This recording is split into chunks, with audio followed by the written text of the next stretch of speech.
Everyone hello everyone, आज हम लोग जो टॉपिक की बात कर रहे हैं that is plant growth regulator. ठीक है, प्लांट ग्रोथ एंड डेवलपमेंट का यही एक टॉपिक है जो आपके एग्जाम में आ रहा है। ठीक है, इससे रिलेटेड या तो आपको 1 मार्क का क्वेश्चन पूछे जा सकते हैं या फिर इससे रिलेटेड आपको शॉर्ट में पूछी जा सकती है। राइट, सो हम लोग स्टार्ट करते हैं PGRs that is plant growth regulators, और वो बेसिकली 5 है: auxin, cytokinin, gibberellin, ethylene and abscisic acid. ठीक है, फिर से अगर हम लोग टेक्स्ट बुक के सीक्वेंस से रिलेटेड बात करें तो सबसे पहले उन्होंने ऑक्सिन समझाया है, सेकंड उन्होंने समझाया है gibberellin, third cytokinin, fourth ethylene and fifth abscisic acid आपको समझाया है।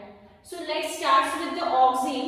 ऑक्सिन का मेन मतलब क्या होता है, ये सबसे पहले F.W. वेंट नाम के साइंटिस्ट ने कॉलोक्टाइल ऑफ ओट सीडलिंग में से ढूंढा था। ओके, ऑक्सिन हम लोग नॉर्मली ये मानते हैं कि प्लांट का जो टिप के सेल है ये ऑक्सिन हार्मोन को बनाता है। ठीक है, उसका सिंथेसिस करता है और फिर ये ऑक्सिन जो है रेडिएट होके नीचे के सेल में आ जाता है और यहाँ पे वो क्या करेगा, that is cell growth. Okay, cell division करेगा और उससे क्या होगा, अगर आप देखोगे तो हम लोग को क्या लगता है कि ये देखो प्लांट यहाँ से डेवलप हुआ, यहाँ से ग्रो हुआ, बट एक्चुअली ये यहाँ से ग्रो होता है लाइक दिस। पहले वो यहाँ पे था, लाइक ऐसे था, ये इतना ही डिस्टेंस था, अब इसका लेंथ बढ़ गया यहाँ पे। ठीक है, हमारे पास जो नेचुरल ऑक्सीन्स है वो 2 है जो आपके नीट के एग्जाम में काफी बार पूछे जाते हैं, that is indole acetic acid and indole butylic acid, IAA and IBA, that is the naturally isolated auxins from the plant. Okay, लेकिन जो हम लोग सिंथेटिकली बनाते हैं, हम लोग आर्टिफिशियली बनाते हैं, वो 2 है, that is your naphthalic acetic acid and 2,4 dichloro phenoxy acetic acid. ठीक है, अगर आप टेक्स्ट बुक में देखोगे तो यहाँ पे 2,4-D का फुल फॉर्म दिया है 2,4 डाइक्लोरो फिनॉक्सी एसिटिक। ठीक है, एसिड उन्होंने नहीं दिया है। नेक्स्ट, इसका मेन फंक्शन है फ्लावरिंग का ग्रोथ, स्पेशली इन पाइनएप्पल। क्यों पाइनएप्पल? क्योंकि वो आपके टेक्स्ट बुक में मेंशन किया हुआ है। ठीक है, prevent the fruit and leaf drop. ठीक है, वो ड्रॉपिंग वाली प्रोसेस नहीं करता है, ये जो ड्रॉपिंग वाली प्रोसेस करेगा वो करेगा आपका ABA, ये याद रखना है। ठीक है, parthenocarpy in tomato, parthenocarpy is the unique feature of auxin, ये याद रखना है। ठीक है, it behaves as a herbicides, और सबसे इंपॉर्टेंट डाइकोट वीड भी हर्ब्स को किल करेगा, मोनोकोट पे इसकी इफेक्ट नहीं होती है। It controls the xylem differentiation, मतलब जाइलम को डिवाइड करने का कंट्रोल, डिफरेंट करने का, सेल डिवीजन करने का कंट्रोल ऑक्सिन के पास है and helps in cell division. सबसे ये रूट एलोकेशन में भी हेल्प करता है। ठीक है, हम लोग याद रखेंगे कि ऑक्सिन है तो वो रूट को लंबा करेगा, रूट और स्टेम दोनों होता है वैसे तो। ओके, मतलब प्लांट की हाइट बढ़ाता है, लेकिन जिब्रेलिन की बात करो तो वो स्टेम एलोकेशन में ही मुझे हेल्प करेगा। क्लियर? नेक्स्ट में बात कर रही हूँ जिब्रेलिन्स। अब ये जिब्रेलिन्स हम लोगों ने जिब्रेला फंगस में से आइसोलेट किया है, जिब्रेला फुजिकोराई। ठीक है, और ये जो साइंटिस्ट ने आइसोलेट किया था that is E Kurosawa. Clear? हमारे पास ये जो जिब्रेला फंगस है उसको हम लोग बकाने डिजीज भी बोलते हैं। क्यों? क्योंकि ये राइस के प्लांट पे होता है और वो राइस के प्लांट जो नॉर्मली उसकी लेंथ इतनी होती है उसकी लेंथ बढ़ा देता है। ठीक है, so that is called the foolish plant. Okay, क्योंकि लेंथ उसकी ज्यादा है। जो भी फुलिश रहते हैं पर्सन, हमारे पास भी ऐसे होते हैं रिटार्डेड, मेंटली रिटार्डेड पर्सन, उसकी भी हाइट हमें देखने के लिए मिलती है। ठीक है, सो जिब्रेलिन जिब्रेला फुजिकोराई फंगस में से हम लोगों ने आइसोलेट किया है और उसका जो यूनिक फीचर है वो एक्ट करता है स्टेम के ऊपर। ठीक है, उसका मेन कोर्स ऑफ एक्शन किसके ऊपर होता है? स्टेम के ऊपर। ओके, नेक्स्ट हम लोग बात करते हैं कि वो increase the length of axis, मतलब स्टेम की एक्सिस बढ़ाता है। सेकेंड, ग्रेप स्टॉक्स को बढ़ाता है, इसीलिए पहले जो ग्रेप्स का झुमका था पहले साइज में इतना आया करता था, अब हमारे पास जितना ग्रेप्स का स्टॉक ज्यादा, उसके ब्रांचेस और उसका फ्रूटलिंग भी ज्यादा। एप्पल को एलोंगेट करता है, दैट इज एप्पल की साइज को बढ़ाता है एंड उसकी साइज को विड्थ को भी बढ़ाएगा। ओके, तो आपको ये क्वेश्चंस पूछे जा सकते हैं एग्जाम में क्योंकि आपके टेक्स्ट बुक में मेंशन किए हैं। ठीक है, नेक्स्ट डिलेज सेनेसेंस, वो प्लांट की एज को कम करता है। Increase the length of sugarcane, और शुगर केन जो है डेफिनेटली ये प्लांट तो लेंथ बढ़ाता है लाइक दिस, तो शुगर केन के प्लांट की लेंथ बढ़ी तो हमारा प्रोडक्शन भी कितना सारा हो जाएगा। ओके, मल्टीपल टाइम्स ज्यादा हो जाएगा, मतलब 20-100 गुना हमारा बोल सकते हो कि ज्यादा हो जाएगा। ठीक है, बोल्टिंग इफेक्ट करता है ये इन बीट एंड कैबेज। अब समझो कैबेज में क्या होता है, कैबेज में जो लीव्स होते हैं उसके वो बहुत ज्यादा नजदीक होते हैं, राइट, लाइक दिस।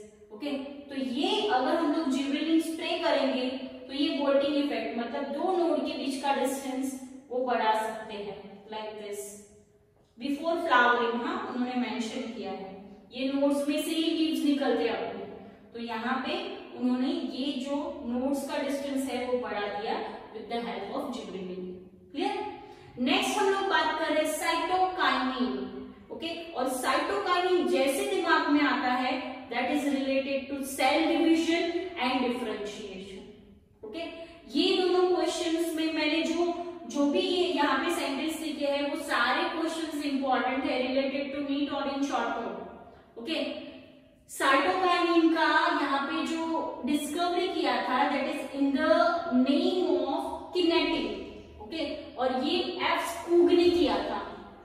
ये जो किनेटिन है that is the similar is cytokinin. Okay, तो यहाँ पे उन्होंने समझा है कि फर्स्टली हम लोगों ने किनेटिन हेरिंग फिश के स्पर्म के डीएनए में से आइसोलेट किया था। ठीक है, क्योंकि इसके डीएनए के अंदर जो हमारे पास एडेनोसाइन था उसके जैसा ही कुछ हमें ये स्ट्रक्चर दिखा।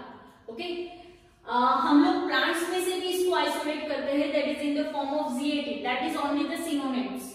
ओके, थोड़ा बहुत केमिकल स्ट्रक्चर में वेरिएशन होगा। कॉर्न कर्नल में से एंड कोकोनट मिल्क में से हम लोगों ने साइटोकाइनिन को आइसोलेट किया है जिसका मेन फंक्शन है cell division and differentiation. Unique, सिर्फ सेल साइटोकाइनिन पूछे तो दिमाग में यही याद रखना है, cell division and cell differentiation. Okay, ethylene, next जो गैस है दैट इज इथाइलिन, और ये इथाइलिन सबसे पहले ये गैसियस फॉर्म में हार्मोन है। ठीक है, वो बेसिकली फ्रूट को राइपन करता है। ठीक है, उसके अंदर सेल वॉल को डीजनरेट कर देता है। ओके, इथाइलिन प्लांट की एज बढ़ाता है। यही एक ऐसा हार्मोन है जो प्लांट की एज बढ़ाता है। तो अगर मुझे बनाना है या फिर कोई भी ऐसे फ्रूट है उसको राइपन करना है तो मैं उसको इथाइलिन गैस के अंदर रखूंगी। ओके, नेक्स्ट हम लोग बात कर रहे हैं abscisic acid. Abscisic acid that is called the stress hormone. Okay, ये बेसिकली क्या करता है, अगर ट्रांसपिरेशन ज्यादा है, प्लांट के अंदर sunlight transpiration absorption of water ज्यादा करता है तो ये हमारे स्टोमेटा को पहले क्लोज कर देगा। ओके, स्टोमेटा को क्लोज करेगा। रूट्स में से पानी नहीं आ रहा है, ओके, और ऊपर से पानी जा रहा है तो क्या करेंगे हम लोग, स्टोमेटा को क्लोज कर देंगे। वो कंडीशन में हमारे पास वाटर कम है, that is called the water stress condition. Water stress condition, और ये कंडीशन के अंदर हम लोग कोई भी सेल डिविजन नहीं करेंगे, सेल डिफरेंशिएशन नहीं करेंगे, तो मतलब ये सीड को डोरमेंट स्टेज में रखेगा। डोरमेंट मतलब सीड का जर्मिनेशन नहीं होने देगा, that is the seed dormancy. Okay, तो मैं ऐसा बोलूं कि एब्सिसिक एसिड सीड के डेवलपमेंट में बहुत इंपॉर्टेंट पार्ट प्ले करता है। अगर जर्मिनेशन हो गया है, ओके, जर्मिनेशन हो गया है तो उसके बाद उसका डेवलपमेंट स्टॉप कर देगा। ठीक है, अगर उसके पास लीव्स ज्यादा है तो वो लीव्स को बॉडी के साथ से डिटैच कर देगा, मतलब जहां से भी हमारा वाटर का वेस्ट हो रहा है वो सारी प्रोसेस बंद कर देगा। क्लियर? ये क्वेश्चंस आपको शॉर्ट नोट में भी पूछे जा सकते हैं, ऑक्सिन और जिबरेलिन, या फिर सबके एक एक यूनिक फीचर भी पूछे जाते हैं जो ऑलरेडी मैंने मेंशन किए हैं। एंड इवन ये सारे जो सेंटेंसेस हैं वो कभी ना कभी नीट में एज अ एमसीक्यूज भी पूछे हैं। ओके, सो यहाँ पे हम लोगों ने प्लांट ग्रोथ हार्मोन्स कंप्लीट किया। एक लास्ट टॉपिक आपका बचा हुआ है जो मैं आपका नेक्स्ट क्लास में कंप्लीट करवा दूंगी, that is human hormones. Okay, that is the human endocrine system. Okay, thank you all.